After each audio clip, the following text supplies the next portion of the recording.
Welcome to In Language, the lab where you can feel, think, and speak in English. I'm Maria, a neurolanguage coach with a background in conference interpreting and translation. Have you ever thought that self-help could be closely linked to religion?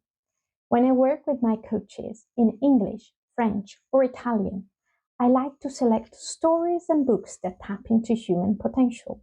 And this often motivates them to unleash their own creativity.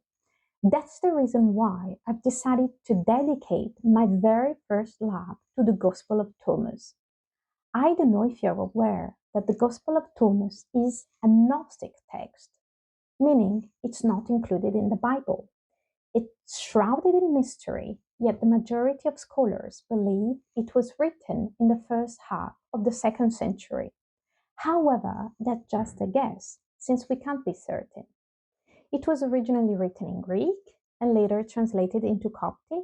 It remained hidden for centuries until it was discovered in Nag Hammadi, Egypt in 1945. This text is one of a kind because it does not narrate events or miracles involving Jesus.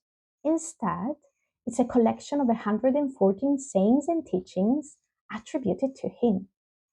Something dawns on the reader quite early on is the possibility that Jesus might have had a twin brother. Yes, a twin brother. And I don't know about you, but I've always imagined Jesus as quite a solitary guy. So now, thinking of him having a brother, a twin, is intriguing.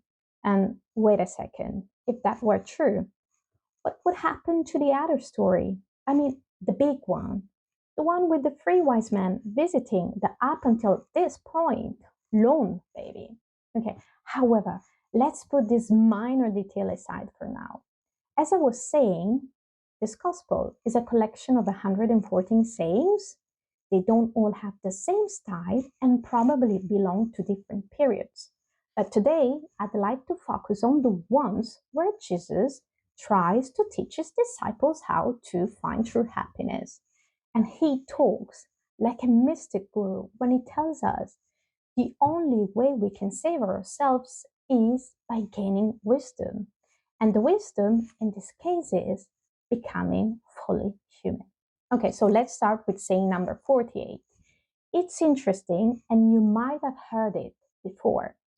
So Jesus said, if two make peace with each other in this one house, they will say to the mountain, move away, and it will move away. So when I first read it, I asked myself, but what is the house? And then I came across a very interesting interpretation by Greg Braden, who suggests that the house is us, you and me.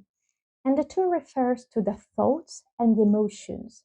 So when we succeed in harmonizing these two elements, we become powerful. And that's where the idea of moving mountain comes in.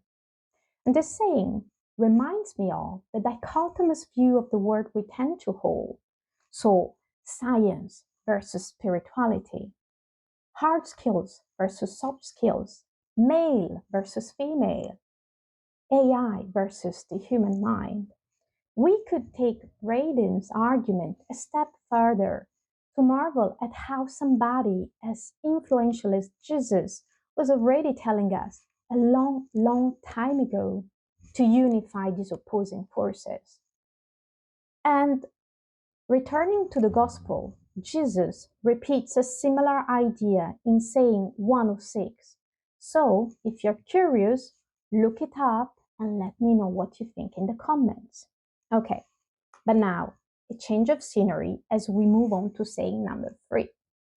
Jesus said, if those who lead you say to you, see, the kingdom is in the sky, then the birds of the sky will precede you. If they say to you, it's in the sea, then the fish will precede you. Rather, the kingdom is inside of you and it's outside of you. When you know yourselves, then you will be known, and you will know that you are the sons of the living Father.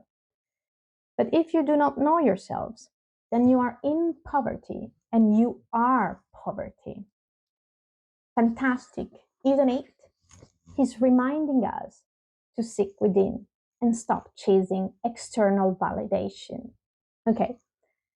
In saying number 8, Jesus said, "The man is like a wise fisherman who cast his net into the sea and drew it up from the sea filled with small fish. Among them, the wise fisherman found a fine, large fish. So he threw all the small fish back into the sea and chose the large fish without difficulty. Whoever has ears to hear, let him hear." This saying emphasizes the importance of choosing what truly matters. It's about discerning what's most important in life and letting go of the rest. It can also be seen as a metaphor for spiritual enlightenment. So, seeking the truth and recognizing its value and letting go of distractions. Now, let's wrap up by analyzing duality again with saying number 22. A bit of context first. Here is when the disciples asked Jesus if becoming children is enough to enter the kingdom. And Jesus answers, "When you make the two one, and when you make the inside as the outside, and the outside as the inside, and the upper as the lower, and when you make the male and the female into a single one, so that the male is not male, and the female not female, and when you make eyes in place of an eye, and the hand in place of a hand, and the foot in place of a foot, an image in place of an image, then shall you enter the kingdom." This saying highlights the importance of unity and balance. It suggests that the division between inner and outer, male and female, and other dichotomies should be transcended to truly unleash the divine potential. It's a call to overcome dualities and create a state of wholeness. If you enjoyed the video, please click on the like button below. Don't forget to hit subscribe. If you want to jump into the conversation, leave a comment. And if you're interested in one of my language courses, get in touch.